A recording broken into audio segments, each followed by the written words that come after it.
ओम।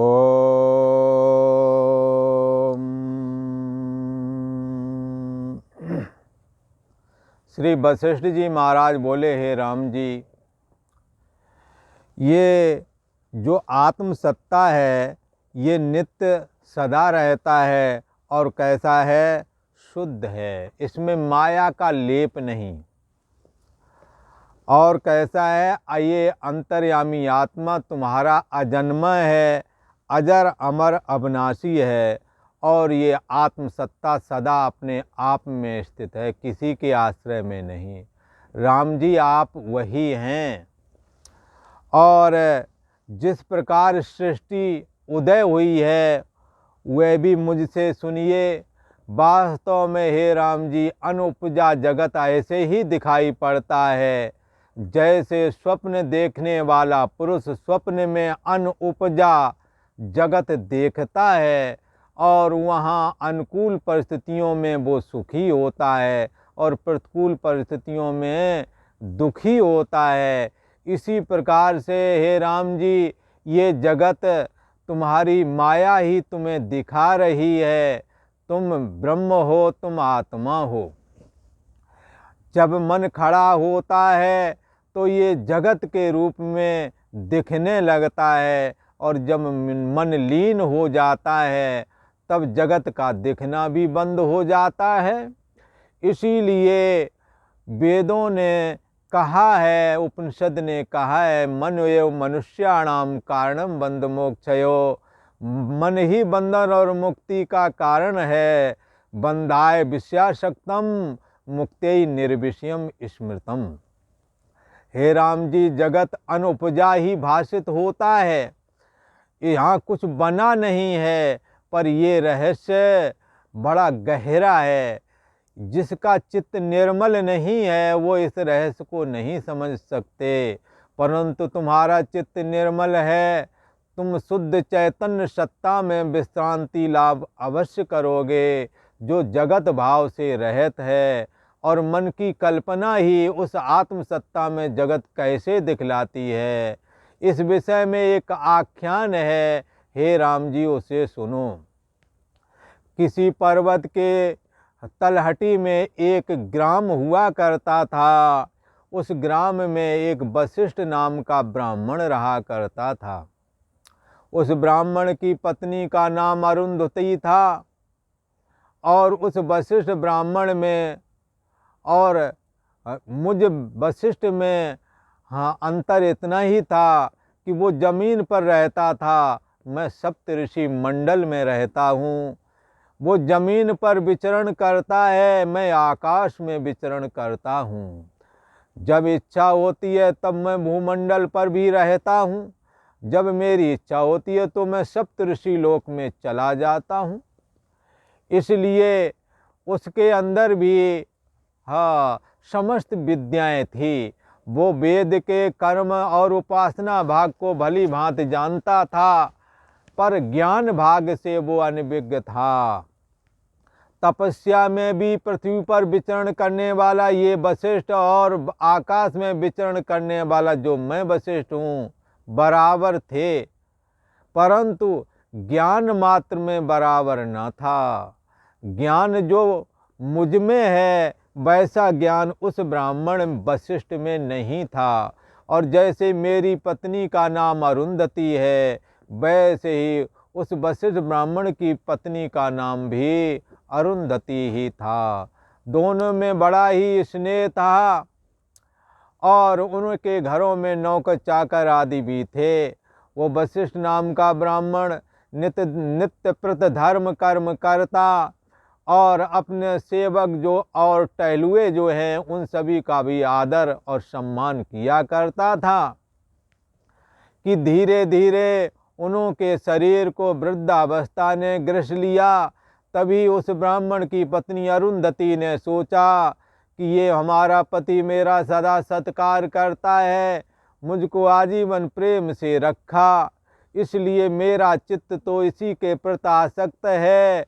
मैं क्या करूं कि ये हमारा जो पति है ये हमेशा जवान बना रहे, कभी मरे ना उसने ब्राह्मणों और ऋषीश्वरों को बुलाया, साधु संतों को बुलाया और कहा कि अमर होने का कोई उपाय हो तो बताओ। तब उन ऋषियों ने कहा, हे ब्राह्मणी, कोई अमर इस दुनिया में नहीं हो सकता है। जिसने जन्म लिया है उसने एक दिन कूच किया है, यहाँ कोई स्थायी नहीं है। तब अरुंधति ने विचारा कि मैं अपने पति का वियोग सहन नहीं कर सकती, मैं अपने पति से अलग नहीं रह सकती। इसलिए उसने बड़े विचार करके महासरस्वती का आराधन किया और अपने पति की सेवा आदि पहले की तरह ही करती रही और प्रतिदिन 3 दिन का व्रत करती और रात्रि में महासरस्वती का आराधन करती थी। इस प्रकार से जब पूरे 300 दिन बीत गए, तब अर्धरात्रि के समय में जब सरस्वती का पूजन कर ही रही थी कि तभी महासरस्वती मूर्ति से जाग पड़ी और बाहर आकर के कहने लगी, अरे अरे पुत्री, तुम्होंने हमारा लंबे समय से व्रत उपवास करते हुए शरीर को निर्बल बना दिया है। मन तेरा निर्मल हो गया है। तेरी भक्ति से मैं बड़ी प्रसन्न हुई हूँ। तू जो चाहती हो मुझसे मांग ले। तब उस ब्राह्मणी ने कहा, हे महादेवी, तुम ही सृष्टि की उत्पत्ति स्थिति एवं प्रलय की करने हारी, एकमात्र ज्ञान की देने हारी हो। तुम्हारे में ही ये जगत बसता, तुम्हारे में स्थित है, तुम्हारे में लीन हो जाती है। हे पराचिति, मैं बारंबार तुम्हारे को नमस्कार करती हूँ और तुम्हारी शरण को प्राप्त हुई हूँ। तब देवी ने कहा, अपनी अभिलाषा कहो। तब उस अरुंधति नाम की ब्राह्मणी ने कहा, हे देवी, मेरा पति के साथ अत्यंत स्नेह है, संसार में कोई अमर नहीं हो सकता। ऐसा जब ऋषिश्वरों ने बताया तो मेरे मन में ये इच्छा हुई कि मेरा पति यदि मरे तो हमसे अलग ना हो, इसलिए इसका जीव निकले तो इसे हमारे घर के आंगन में जो आकाश है इसी में वो स्थित रहे। तब देवी ने कहा, ऐसा ही होवेगा। तो कालांतर में बहुत समय तक सरस्वती तो इस प्रकार कहकर के अंतर ध्यान हो गई। कालांतर में काफ़ी समय के बाद ब्राह्मण और वो ब्राह्मणी तपस्या करते रहे कि एक दिन उन्होंने एक राजा को उस पर्वत की तलहटी में अपनी सवारी के साथ जाते हुए देखा, जिस पर चमर ढर रहे थे, बंदी जन स्तुति कर रहे थे। तब उसके अंदर एक कल्पना का प्रादुर्भाव हुआ, काश मैं भी राजा होता। और इसी कल्पना को लेकर के मन में दिन रात चिंतन करता कि मैं राजा बन जाऊं और कब मैं समस्त दिशाओं को जीत करके चक्रवर्ती सम्राट बन जाऊं। अब कब सुंदर स्त्रियों के साथ आलिंगन चुम्बन आदि व्यवहार करके विहार करूं, इस प्रकार का। और कब हमारे पास चतुरंगिनी सेना होवेगी, कब हमारे पास खजाना होवेगा, कब मैं इस संसार का प्रजापालक बनूंगा, ऐसी कल्पना करता हुआ। और वृद्धावस्था ने उसको ग्रस लिया, परंतु वृद्धावस्था तक वो अपने व्रत उपवास आदि अपने नियमों को भी भली भांत तपस्या में जीवन जीता रहा। कि तभी जैसे ज्येष्ठ आषाढ़ की धूप में हरी मंजरी भी सूख जाती है और जर्जर हो जाती है, कि उसी समय आकर के मृत्यु ने उसका ग्रास कर लिया और वो मृत्यु को प्राप्त हुआ। तभी उसकी पत्नी ने देखा कि हमारा भर्ता मृत्यु को प्राप्त हो गया, उसके वियोग को सहन ना कर सके और अपने शरीर का त्याग करके उस जीव भाव से जाकर के अपने पति से जा मिली। तो हे राम जी, वो जाकर के ब्राह्मण तो उस के मकान के अंदर जो आंगन था, उसके आंगन के अंदर ही जाकर के और उसकी पृष्ठ का जो जीव है, पृष्ठिका कहते हैं, शब्द स्पर्श रूप रस गंध मन बुद्धि अहंकार, ये जीव किए हुए समस्त कृत्यों के संस्कार इन्हों में रहते हैं, जो मूर्छा अवस्था में आकाश रूप हो गई थी और वहाँ निराधार आकाश में टिकी हुई थी कि कुछ समय में उसका पूर्व का संकल्प, राजा होने वाला जो संकल्प था, जगा।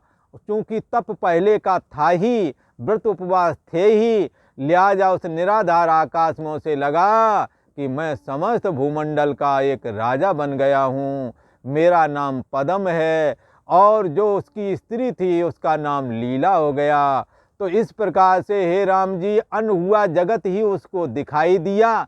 इसी प्रकार से ये सारा जगत बगैर उत्पन्न हुआ ही मन में भरे हुए संकल्प की वजह से दिख रहा है, ऐसा समझना चाहिए। इसलिए ये जगत कुछ बना नहीं है, बगैर बना हुआ जगत ही मन के संकल्प से दिखता है। और आज का प्रसंग इतना ही, आगे को कथन करेंगे।